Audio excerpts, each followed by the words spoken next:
Ya, assalamualaikum teman-teman semuanya. Kembali lagi dengan cerita kopi. Oke, siang ini eh, pas di tanggal seharusnya 1 Hijrah kita kemarin ya. Cuman karena ada peraturan dari pemerintah, akhirnya liburnya diundur. Jadi baru hari banget, mumpung hari ini aku libur kerja, aku pengen banget makan siangnya itu yang agak yang Islam-Islami banget lah sebenarnya, yang agak Arab-Araban gitu. Oke, dan siang ini aku ada di Nasi Kebuli Bang Ahmad, dan kebetulan siang ini juga aku langsung ditemenin langsung oleh owner langsung, yaitu Bang Ahmad. Assalamualaikum Bang Ahmad. Waalaikumsalam. Gimana kabarnya? Alhamdulillah. Sehat. Ini Nasi Kebuli Bang Ahmad ini adanya di Jalan MT Harun kawan-kawan ya. Ya. Kawan-kawan pasti bakal tahu banget ya Bang ya. Tepat di seberangnya Rumah Sakit Siloam Hospital. Itu kan gampang banget nyari pokoknya lah gitu. Nah Bang Ahmad mau tanya sebenarnya nih, apa sih alasannya Bang Ahmad buka resto makanan Timur Tengah seperti ini? Monggo. Ya, baik. Jadi ini perjalanan menjadi cerita panjang dan beberapa kali saya juga share cerita ini ketika minggu lalu saya online di Sonora FM secara nasional juga. Oke. Pertanyaannya sama gitu. Kenapa nasi kebuli gitu? Iya. Jadi backgroundnya saya itu punya dulu awalnya bantuin istri di toko kue gitu ya. Kemudian gitu. Nah. kami dapat kesempatan menjadi provider catering di salah satu SDIT yang paling top di Balikpapan lah. Mantap bosku. Oke. Sip banget lagi. Boleh sebut brand nggak? Ya, waktu itu kami diberikan kesempatan untuk memberikan layanan di salah satu SDIT di Balikpapan. Oke. Nah, ketika perjalanan waktu, saya melihat ada aset yang idle setelah jam 2, karena sekolah itu selesai jam 2. Karyawan jam 2 selesai, kemudian aset kendaraan, aset lain-lainnya idle. Nah, itu yang kemudian bagaimana mengoptimalisasi aset itu yang pertama. Setelah itu baru kita mikir, kita mau jualan apa nih? Nah, saya melakukan riset kecil-kecilan. Riset kecil-kecilan itu begini.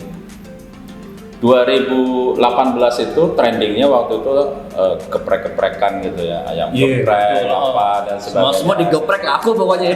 Sementara saya bilang, mana yang punya celah ya, yang masih belum tergarap gitu. Kemudian salah satu background dari riset itu adalah kultur, behaviornya orang Kaltim itu biasa makan nasi dengan rempah, yaitu nasi kuning. Nasi kuning. Iya. Kalau di Jakarta itu ada nasi uduk. Nasi uduk. Maka sebenarnya kalau kemudian kita jual nasi yang berbumbu, bumbu itu nanti ada rempah dan kuat atau tidaknya menjadi varian di. Yang jelas itu nasi itu berbumbu. Oke.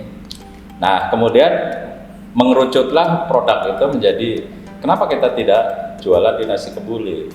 Kemudian saya cari pain point-nya, artinya apa sih yang dikeluhkan oleh customer terkait dengan produk nasi kebuli dan kawan-kawan yang berempah dan Timur Tengah. Salah satu yang didapatkan adalah harga yang cukup mahal ya. Betul banget. Nah, itu ya salah satu titik pain atau sesuatu yang apa ya, saya harus cari solusinya kan gitu. Yang kedua, saya pingin nasi kebuli itu menjadi makanan cepat saji gitu.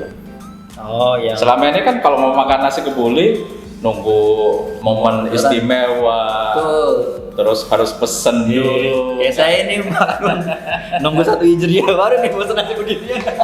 Nah itu dari itu akhirnya saya belajar banyak, kemudian kita putuskan, kita akan tes pasar nasi kebuli. Awalnya nggak di resto ini, tapi saya memulainya dari yang kecil, yaitu pakai mobil. Karena tadi mengoptimalisasi aset yang idle di sore hari. Oke. Seperti itu. Seperti itu ya. Oke. Terus menu andalan sini nih. Ini yang ada di depan ini berarti Bang ya. Ada nasi kebuli domba, ada sate domba sama gulai dombanya. Nah, Ada satu lagi sebenarnya sop domba. ada sop domba juga ya. Nanti bisa diorderkan, Mbak. Siap lah. Jadi gini, ini impian lama bahwa saya ingin punya resto yang all about lamb gitu ya. Oke. Segala sesuatu tentang domba. Kenapa? Kenapa tuh? Satu, domba itu sehat. Cuma di masyarakat ada kesalahpahaman bahwa kambing domba itu penyebab hipertensi, Iya, penyebab kolesterol dan sebagainya. Ini yang kemudian saya coba melakukan edukasi. Nah, makanya kemudian produk utama kami domba. Dan domba kami ini ya mohon maaf, ini adalah ex Australia dan atau New Zealand. Nah, setelah saya baca-baca literasi dari jurnal dari ternyata domba itu memang mengandung lemak lebih banyak dari kambing. Lemak di domba itu sekitar 9%. 9%. Oke. Kemudian kalau domba itu di bawah 2%. Kambing. Kambing 2%, betul. Makanya kalau kambing itu kalau dingin, dagingnya cenderung keras. Alot. Tapi kalau domba enggak. Enggak ya? Enggak, karena kandungan lemaknya lebih tinggi. Nah, dari 9% lemak domba itu 30%-nya adalah omega 3. Omega 3. Terus fakta lain adalah daging domba itu mengandung zinc yang tinggi. Ini pas banget lagi pandemi kayak gini nih. Nah, Apa nih zing-zingan nih lagi pandemi ini. makanya sebenarnya itu bukan mitos bahwa orang yang biasa makan daging domba atau kambing itu buat laki-laki itu vitalitasnya naik. Itu memang karena faktor zincnya. Oke. Dan mineral-mineral lain yang memang bagus. Nah, ini saya kemudian sedang mencari korelasi antara kolesterol dengan daging domba itu di mananya gitu loh. Kayaknya belum pernah ada penelitiannya tuh kayaknya. Nah, coba masa iya saya harus bikin penelitian untuk itu kan gitu ya. Itu sudah. Nah, mau dicoba dulu atau masih bercerita? Kayaknya sambil nyoba sate dulu boleh. Boleh. Saya nyoba dulu Bang ya. Nah, Oke. ini sebentar. Sate ini adalah sate khas Tegal karena bumbunya kecap. Oke. Tetapi teknik proses sampai di atas meja, saya menggunakan tekniknya stick. Stick. Berarti di.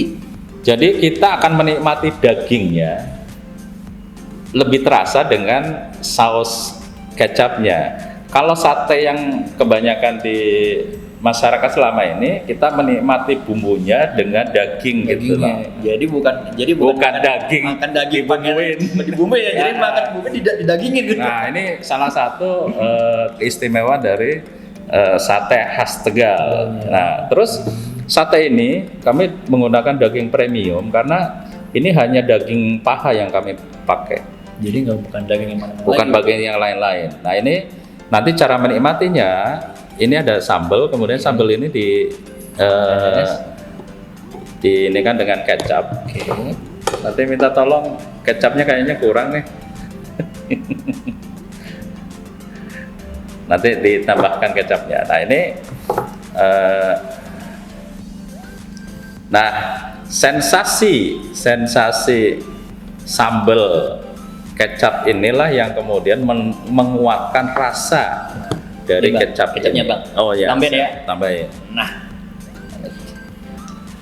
ini rasanya lebih spesial karena ownernya yang meraciknya. iya langsung. No kaleng-kaleng ya bosku. Oke. Terus ini ada bawangnya, ada tomatnya. Karena itu menjadi ciri khas dari makanan Timur Tengah itu kan memang dinikmati dengan acar, Betul. dengan bawang, tomat kan gitu. Saya coba ya Bang. Silakan. Bismillahirrahmanirrahim.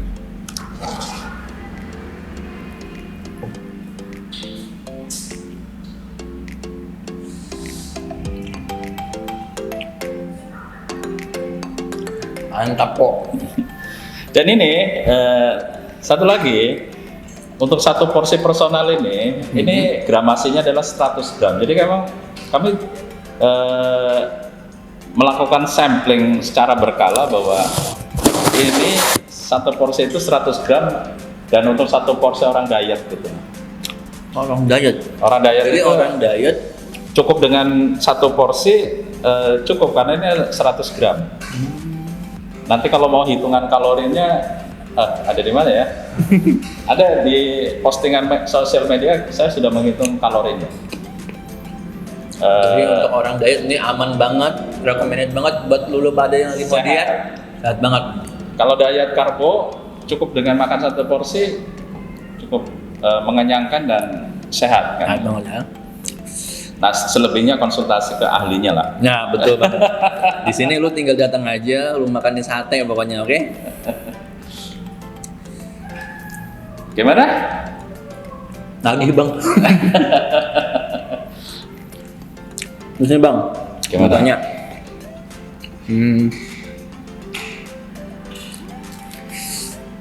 Berarti kalau menu bestsellernya udah yang 3 ini ya? Iya. Sama sop tadi ya? Sampai sop Tegalnya. Sama ini udah Nah, sop Tegal itu ciri khasnya dia kuahnya bening. kuahnya bening. Kuahnya bening. Karena tidak pakai santan, tapi kuat di rempahnya.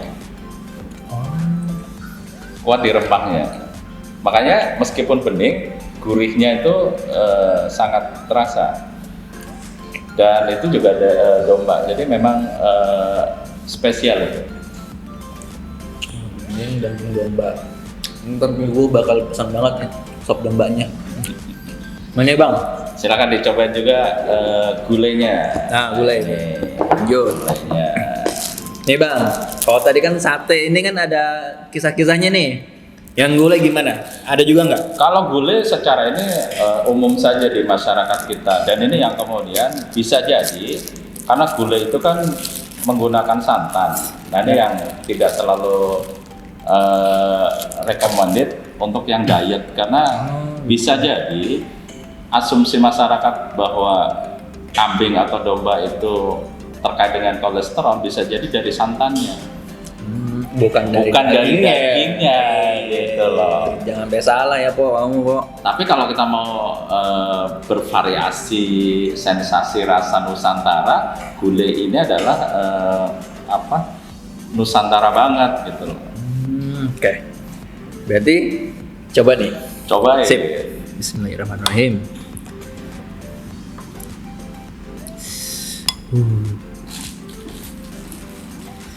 Kamera. Gulainya po. Bismillah. Nah, ini kalau mau menikmati bumbunya dulu, bisa diiringi dengan bumbu.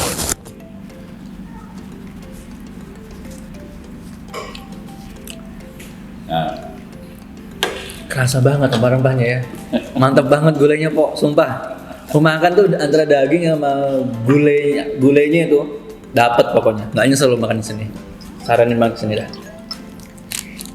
kayak Terus nih Bang, Abang kan berarti kan udah lama banget nih berkecimpung di dunia usaha. lama banget sih enggak, Enggak ya? Oh enggak. tapi pengalaman panjang lah. Panjang lah ya, maksudnya ya asam manisnya dunia usaha ada banget loh udah ya gitu. Bisa nih Bang, kasih kita nih, terutama saya nih, kan saya juga masih muda ya, pengen kepengen gitu punya usaha. Boleh dong sedikit motivasi dan tips and triknya dari Abang.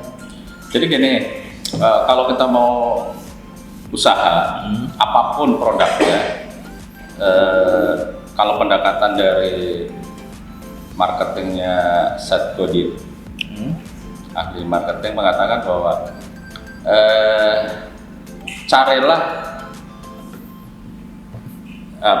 carilah produk untuk market Anda. Carilah produk untuk market Anda. Oke. Sementara kebanyakan kita ini memulai itu adalah membuat produk kemudian mencari pasarnya, dan ini yang kemudian seringkali mengalami banyak kegagalan. Gitu ya. Jadi makanya ketika saya awal mendevelop nasi kebuli itu Karena saya berpikir bahwa masyarakat Kaltim itu udah terbiasa dengan makan nasi yang berbumbu gitu. Jadi pergeseran dari nasi kuning ke nasi kebuli itu nggak terlalu drastis gitu loh. Jadi orang maksudnya ya udah Sudah terbiasa makan merempah gitu ya. yang berempah berbumbu gitu loh. Jadi Jadi kita observasi pasarnya dulu, kemudian kita cari produk yang sesuai dengan kebutuhan pasar. Oke deh, Karena prinsip bisnis itu kan menyelesaikan masalah customer.